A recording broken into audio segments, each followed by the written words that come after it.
Bonjour à tous, nous allons voir dans ce tuto comment nettoyer un fond studio après la prise de vue quand on se rend compte qu'on y voit des cochonneries, des pliures, des salissures, des traces.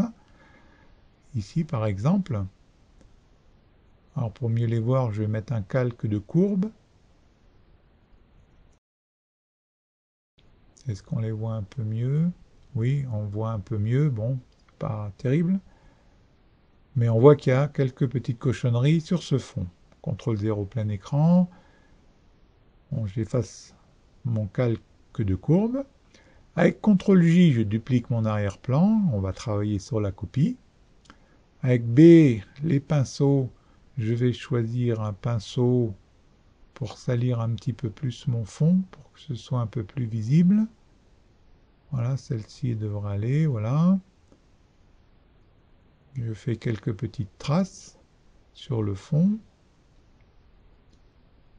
Bien évidemment, avec des traces de ce type, on pourrait utiliser le correcteur localisé ou le tampon.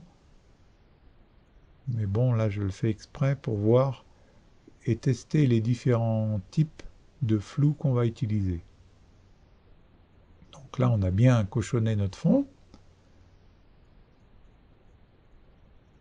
Alors, je vais dans Sélection, Sujet et laisser Photoshop sélectionner sommairement mon fond. Voilà. Avec la touche Q, le mode Quick Mask, le mode masque, on voit en transparent ce qui est sélectionné, en rouge ce qui ne l'est pas. Maintenant, je vais dans Sélection, Sélectionner, Masquer. En mode affichage, là-haut, je vais sélectionner mode incrustation, voilà, avec le rouge. Je vais pousser mon contour progressif pour m'éloigner du sujet et décaler le contour en positif pour également m'éloigner du sujet. On veut une sélection vraiment sommaire. Avec le pinceau B et l'arrondi flou, une brosse de base, un pinceau de base, et le mode masque Q, je peux peindre directement sur ma sélection pour l'agrandir. Là, pour un peu m'éloigner ici de la manche, j'augmente l'opacité pour aller un petit peu plus vite. Vous voyez, on peut directement peindre une sélection. Là, je m'éloigne du sujet, voilà, j'agrandis un petit peu la sélection. Avec la touche Q, je sors de mon mode masque et là on voit la sélection autour du sujet. Maintenant je vais inverser cette sélection par Shift CTRL I, parce que nous on veut sélectionner le fond, et j'appuie sur le masque. Je rajoute un masque, avec Alt-clic dessus, je vois ce qui est sélectionné de ce qui ne l'est pas avec le contour progressif tout autour. Je n'oublie pas de resélectionner la vignette de l'image, sinon on va flouter le masque et c'est pas ce qu'on veut. Donc dans filtre flou, on va s'intéresser à deux flous plus particulièrement, le flou de surface et le flou par moyenne. On va d'abord essayer le flou de surface. Dans le flou de surface, on a deux réglettes, seuil et rayon.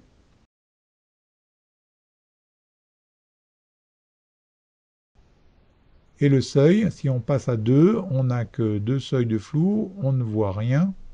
Donc nous, on va le mettre au maximum sur 255 niveaux pour avoir le flou le plus fin possible. Et on règle le rayon de façon à faire disparaître les petites salissures. On voit de suite que les grosses salissures ne partiront pas avec cette méthode. Par contre, les petites traces, oui. Petites traces ici et là, ça va partir. Mais les grosses cochonneries, ça ne partira pas. On valide quand même.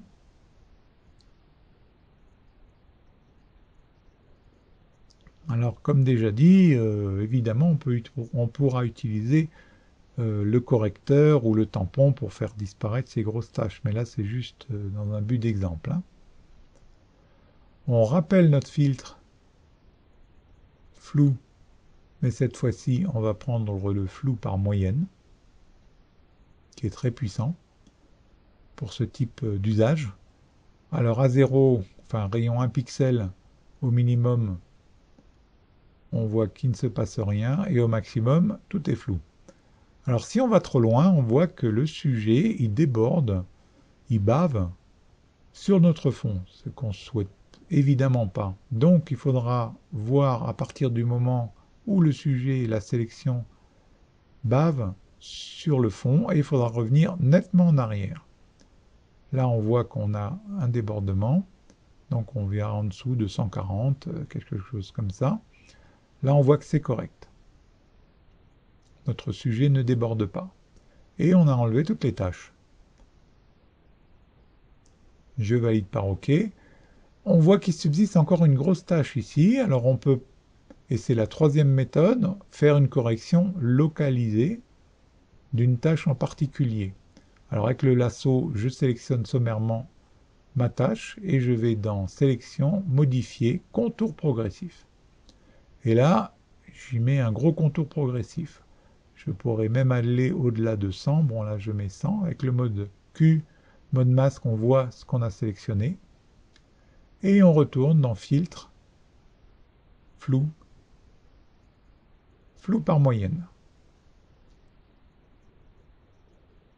Et là, pareil, on cherche une valeur de façon à pouvoir effacer notre tâche. CTRL D, on désélectionne. Le fait d'avoir mis un contour progressif rend notre correction invisible. Alors on est parti de là, et on arrive à ça. C'est un résultat déjà correct. Sauf que maintenant, on a un fond qui est hyper flouté, hyper synthétique, et qui n'est plus en accord avec notre photo. Alors je rajoute un calque. Avec Shift F5, la fonction remplir, je mets du 50% gris dedans, et je passe en mode incrustation. Je valide par OK. Ah, incrustation n'est pas passée, donc en mode incrustation, donc il ne se passe rien.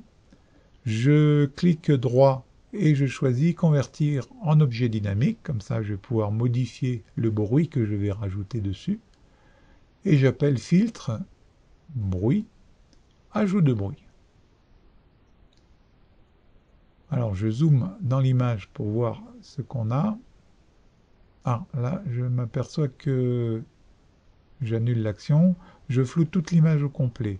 Avec Alt-clic, je déplace mon masque, je le copie sur mon calque de bruit.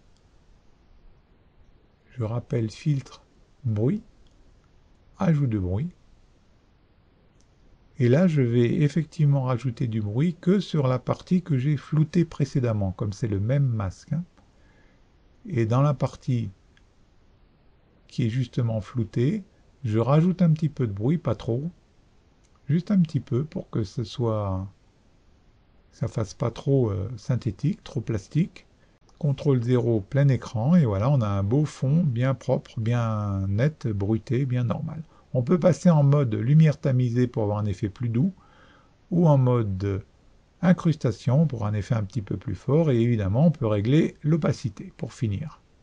Et voilà, on a fini. Dans le fond, c'était pas bien difficile.